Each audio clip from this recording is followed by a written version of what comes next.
Pressure দিচ্ছে, মিথ্যা case দেবে, বাড়ি ভাঙচুর করছে, মহিলাদের উপর অত্যাচার করছে, শ্লীলতাহানি করছে, মহিলাদেরকে রেপ করে দেবো এই ধরনের হুমকি দিচ্ছে, সেক্ষেত্রে চলে যাচ্ছে। তবে একটা কথা আমি বলবো, যারা আমাদের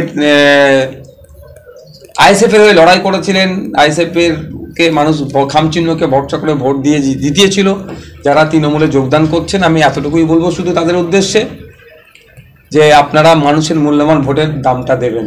আপনারা যদি মনে করেন আপনারা চাপ সহ্য করতে পারছেন না, বা কেউ বলছে মুখে যেটা শুনছি নাকি উন্নয়নের যজ্ঞে সামিল হচ্ছেন, যে বিজেপিকে আটকাতে হবে, সব আপনাদের কথাকে আমি সত্য ধরে নিচ্ছি। আপনাদের কাজ হবে কি, মানুষের যে রায়টা নিয়েছিলেন সেটা পদত্যাগ করবেন, পদত্যাগ করে আপনি তৃণমূল করবেন, যাকে ভালো লাগবে সেখানে জয়েন করুন। এই ভোট নিয়ে মানুষের বিশ্বাস আস্থাকে নিয়ে অন্য দলে ঝাঁপ মারবেন না। লোকসভার ভোটের রেজাল্টের পর ভাঙড়ের আইএসএফ নেতারা গ্রেফতার হলো, কি বলবো? দেখুন, অন্যায়ভাবে করেছে আমাদের ওহিদুল আর আমাদের কারিমুল সহ যে টিমটাকে অ্যারেস্ট করেছে, তাদেরকে ডেকে এনেছে থানায়, বলেছে এখানে বসো তোমরা। তারা সাদাম মনে তাদের পাপ নাই, তারা এসে বসেছে, তাদেরকে মিথ্যা কেসে ট্যাগ করে দিচ্ছে। এইরকম ভাবে অন্যায় করে আটকে রাখতে পারে নাকি?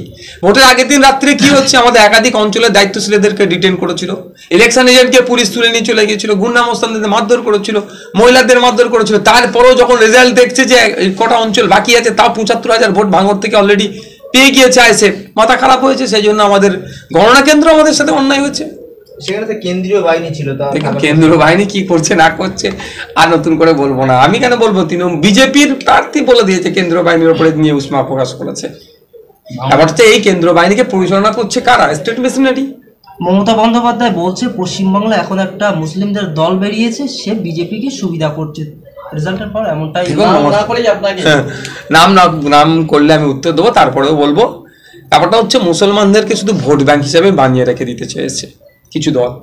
আদিবাসী দলিতদের সাথে একই হচ্ছে, শুধু ভোট ব্যাংক। ভোটের সময় আসবে আদিবাসী, দলিত, মুসলিম প্রীতি জেগে উঠবে। শিক্ষা, স্বাস্থ্য, কর্মসংস্থান, এটা তিন জাতির এখন পিছিয়ে আছে। আমরা বঞ্চিত মানুষ, পিছিয়ে বর্গের মানুষের জন্য রাজনীতির ময়দানে এসেছি।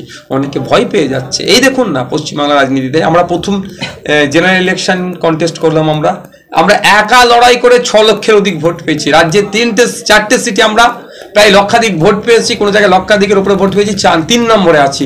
স্বাভাবিকভাবে মমতা ব্যানার্জি বিজেপির বাইনারি দেখিয়ে, বিজেপির ভয় দেখিয়ে আর ভোটকে আটকে রাখতে পারবে না, সেই জন্য দেখে দেওয়ার চেষ্টা করছে।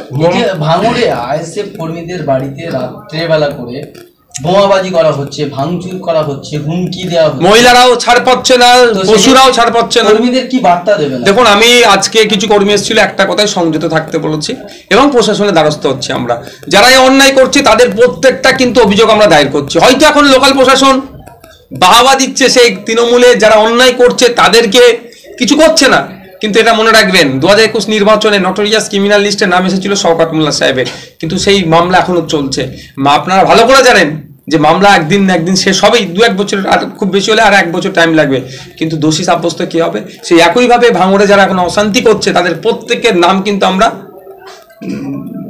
Election commission, national human rights commission থেকে শুরু করে, রাজ্যপাল থেকে শুরু করে, এসিআই থেকে শুরু করে প্রত্যেকটা কনসার্ন ডিপার্টমেন্টে আমরা পাঠাচ্ছি, মেল করছি। এগুলো আগামী দিনে ফেয়ার হিসাবে ট্রিট হবে এবং আইনি লড়াই এদের বিরুদ্ধে লড়বো। আমি মারের বললাম, মারের রাজনীতি পছন্দ করি না আর করবো না, কিন্তু লড়াই আছি, লড়াই থাকবো। আমাদের কর্মীদের উপরে যারা অন্যায় করছে একটা ছাড় হবে না। ভাঙড় 1 নম্বর ব্লকে আহসানের পাশের বুথে নয়দাপাড়া এলাকাতে এক সাধারণ মানুষ, তিনি শুধু ভোট দিতে গিয়েছিল, তার ভোট দেখছিল তৃণমূলরা। তিনি বলেছিলেন আমার ভোট আমি দেবো, কাকে দেবো এটা আমার ব্যক্তিগত ব্যাপার। তিনি ভোট দিয়েছেন বলে তার দোকানে ঝাঁপে তালা মেরে দিয়েছে। কি বলবেন? সাধারণ মানুষ, আইএসএফ এর কেউ নয়। দেখুন, এইরকম ভাবে অন্যায় করে তো আজকে তৃণমূল টিকে আছে। কতদিন এই ধরনের অন্যায় করবে? আমার নিজের ভোট আমি নিজে দেবো, এটা আমার অধিকার। সংবিধান আমাকে এই অধিকারটা দিয়েছে, আমার যাকে ইচ্ছা ভোট দেবো। এইটা বলার জন্য তার অপরাধ করেছে, তার সাথে অন্যায় হয়েছে। সাধারণ মানুষের পাশেও আইএসএফ আছে, তার যাতে আগামী দিনে দোকান খুলে, তার জন্য আমরা লড়াই থাকবো। প্রশাসনকে আমরা জানাবো, তাদের সাথে আমাদের যোগাযোগ চলছে। প্রশাসন নাকি কোনো কাজ করছে না। প্রশাসন আজকে কাজ করছে না, কালকে কাজ করবে। প্রশাসন না কাজ করলে কোর্টকে দিয়ে কাজ করাবো।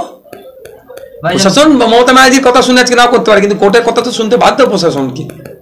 মোহাম্মদ সেলিম হারার পরে বললেন যে আইএসএফ একটা ফ্যাক্টর হয়ে দাঁড়িয়েছে। আমি বলতে পারবো না এটা। আমরা কাউকে হারাবার জন্য রাজনীতির ময়দানে আসিনি। আমরা বঞ্চিত মানুষ কিভাবে জিতবে, দলিত, আদিবাসী, মুসলিমরা কিভাবে উপকৃত হবে, সেই জন্য রাজনীতির ময়দানে এসেছি। সেই জন্য এসেছি। আমরা চেয়েছিলাম একসাথে লড়াইটা করব, কিন্তু কংগ্রেস আর মোহাম্মদ সেলিম সাহেবদের লেফট ফ্রন্ট আমাদের সাথে জোট করেনি, ওই জন্য আমরা আলাদাভাবে লড়াই করেছি। ভোটের পর বা ভোটের আগে তৃণমূল আইএসএফ কর্মীদের তৃণমূল কর্মীদের মারধর করার অভিযোগ করছে আইএসএফ এর বিরুদ্ধে, কি বলবেন? দেখুন, আমরা মার খেয়ে পিঠের চামড়া আমাদের লাল হয়ে যাচ্ছে, আমাদের চামড়া তুলে দিচ্ছে মেরে। মহিলাদেরকে বলেছে মানে রেপ করবে, এদের হুমকি দিয়েছে, ভুমরুর কথা বলছে। আপনার বাড়ির গবাদি পশু মানে হাত থেকে ছাড় পাচ্ছে না। আমরা অলরেডি মার খেয়ে 21-এ মার খেয়েছি, পঞ্চায়েত ভোটে মার খেয়েছি, এখনো মার খেয়ে কি আমাদের পিঠ লাল হয়ে গেছে, তাও আমাদের উপর দোষ দিচ্ছে। এগুলো হচ্ছে পুরাতন প্র্যাকটিস ওদের। আইএসএফ কে মারবে, আবার আইএসএফ এর ভিত্তি কেস দেবে। কদিন আগে দেখুন লালচাঁদের বাড়িতে, আমি শুনছিলাম বাড়ি প্রথম, তারপর গরুর গইলেতে দেখুন ওকে ওর নামে মিথ্যা কেস আছে একটা, তাকে মারবে, তাকে পুলিশ দিয়ে অ্যারেস্ট করাবে বলে তাকে তারা কাটাচ্ছে। যে কেউ নেই তার ওখানে বোম দেখে আবার লালচাঁদের নামে দোষ দিচ্ছে। এই যে অন্যায়গুলো হচ্ছে, এগুলো কতদিন? একটা তো এর লিমিটেশন আছে, একটা লক্ষণ রেখা আছে। তো আমরা অপেক্ষা করছি খুব তাড়াতাড়ি এই দল এবং দলের কর্মী যারা আছেন, যারা অন্যায় করছেন, এই অবসান ঘটবে। পুকুর এলাকায় বোমা বিস্ফোরণে 5 জন আপনাদের আইএসএফ এর 50 সদস্য সহ আহত। তখন বলছে নওশাদ সিদ্দিকীকে গ্রেফতার করা দরকার, নইলে এই সন্ত্রাস বন্ধ। নটোরিয়াস ক্রিমিনাল আর তুই বোমবাদী, সেটা মমতা ব্যানার্জি বলেছে, ন্যাশনাল হিউম্যান রাইটস কমিশন বলেছে, নওশাদ সিদ্দিকী বলেন। নওশাদ সিদ্দিকী যদি কোনো অন্যায়ের সাথে যুক্ত থাকে, যখন ইচ্ছা অ্যারেস্ট করুক, আমি প্রস্তুত আছি। তবে একটা কথা বলছি, আমার ওই কর্মী, ওই পঞ্চায়েতের মেম্বারকে একাধিকবার টার্গেট করেছিল, ওকে তৃণমূলে জয়েন করানোর চেষ্টা করেছিল সরকার সাহেব, পারেনি। তারপরে ওর বাড়ির অদূর থেকে বোমা উদ্ধার করে ওর নামে ফাঁসাতে চেয়েছিল, পারেনি। ওই দিনকে রাত্রে ওর পরিবারের লোকেদের সাথে কথা বললাম আমি, ওদের উপরে আক্রমণ চালিয়েছে, ওরাই বোম ছুড়লো, আবার আমাদের কর্মীদেরকে ফাঁসাচ্ছে। এটা অবসান হবে, আজ না হলে কাল হবে। এখন যারা ভাবছেন আপনার কি বলে এই ক্ষমতা দম্ভ দেখিয়ে অনেক করছেন, শুধু একটা কথা বলে দেবো, 34 বছর ধরে কিন্তু বাংলায় বামেরা শাসন করেছে। এখন কিন্তু তাদের অবস্থান কোথায় দেখুন। 25 বছর বাংলায় বামেরা শাসন করে, এই কংগ্রেস শাসন করেছিল, তাদের অবস্থান কোথায় দেখুন। আর তৃণমূল কংগ্রেস, যার কোনো সংগঠনই নাই, শুধু পুলিশ আর গুন্ডা দিয়ে চলছে, তারা কোথায় কোন জায়গায় গিয়ে পড়বে তারা একটু ভাবুক। সকালবেলা বলছে আইএসএফ এর জমানত জব্দ হয়ে গেছে, কি বলবেন? মানুষ দেখে নিয়েছে, আর আইএসএফ এর লড়াই আইএসএফ হচ্ছে। একা লড়াই করে পশ্চিমবাংলাতে 17টা সিটে 6 লক্ষের অধিক ভোট পেয়েছে, এটা আমাদের কাছে বড় পাওনা। বারাসাত, বসিরহাটের মতো সিটে আমরা লক্ষাধিক ভোট পেয়েছি, এত ভোট হিংসা করার পরে। এখানে এই যাদবপুরের এত হিংসা, এত বুথলুট, এত মারামারি, এত মহিলাদের অত্যাচারের পরেও 83,000-এর উপরে ভোট পেয়েছি। এদিকে আপনার মথুরাপুর, ওইদিকে আপনার জয়নগরে কি ভাবে মানুষ ভোট দিয়েছে এত হিংসার পরেও।